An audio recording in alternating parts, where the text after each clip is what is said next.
എന്നാടാ നേരം വൈകിയേ? ഓ, റോഡൊക്കെ എന്നാ മോശാടവേ. പിന്നെ ഇവിടെ നിന്ന് കെട്ടി വരണ്ടേ? ആ വാ വാ വാ.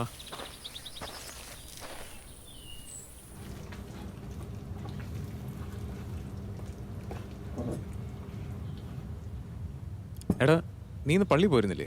പോയിച്ച് വരുന്ന വഴിയാന്നേ. എടാ നിനക്കൊരു കാര്യം അറിയോ, ഈ വീട്ടിൽ എത്ര പേരുണ്ടായിരുന്നു? അതിലൊന്നൊരു കാര്യമില്ലടാ. അവളെന്നാ പറയുന്നു? ഓ അവളെന്നാ പറയാനാ, അവളില്ലേ വേറൊരുത്തി. മറിയേ, എന്താടി ഇതിൻ്റെ മുഖത്തൊരു വാട്ടം? ഓ, ഇവക്കെന്നാ സുഖക്കുറവാ. നിങ്ങൾ കുറേ നാളല്ലേ ഇങ്ങോട്ടൊക്കെ വന്നിട്ട്, ഇടയ്ക്കിടയ്ക്കൊന്ന് വാ, ഈ നിങ്ങളുടെ കൂടെ വീടാന്ന്. ഇവക്ക് സമയം എവിടെന്നാ? പിള്ളേരെ നോക്കണം, പഠിപ്പിക്കണം, പിന്നെ വീട്ടിലെ കാര്യങ്ങള്. ഞാൻ ഇടയ്ക്ക് പറയാറുണ്ട് ഇവളോട്.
മോളെ, ജീവിതത്തിൽ ഞാൻ തോറ്റു നിൽക്കുകയാണ്. അച്ഛനോട് ക്ഷമിക്കണം. മാളു, നിന്റെ അച്ഛനായിട്ട് ഞാൻ പരാജയപ്പെട്ട് പതറി നിൽക്കുകയാണ്.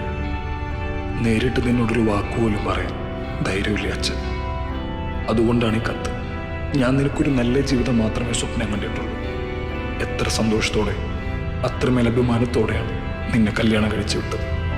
പക്ഷേ എനിക്ക് തെറ്റിപ്പോയി മോളെ. നിന്റെ ഉള്ളറിയാൻ എനിക്ക് കഴിഞ്ഞില്ലല്ലോ. നിന്നെ ഒന്നും മനസ്സിലാക്കാൻ ഈ അച്ഛനായില്ലല്ലോ മോളെ.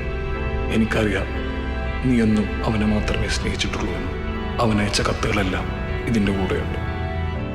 നീ അത് കാണുന്നതിന് മുന്നേ ഞാൻ ആ കത്തുകളെല്ലാം എടുത്തു വെച്ചിരുന്നു. അവിടെയാണ് ഞാൻ തോറ്റുപോയത്.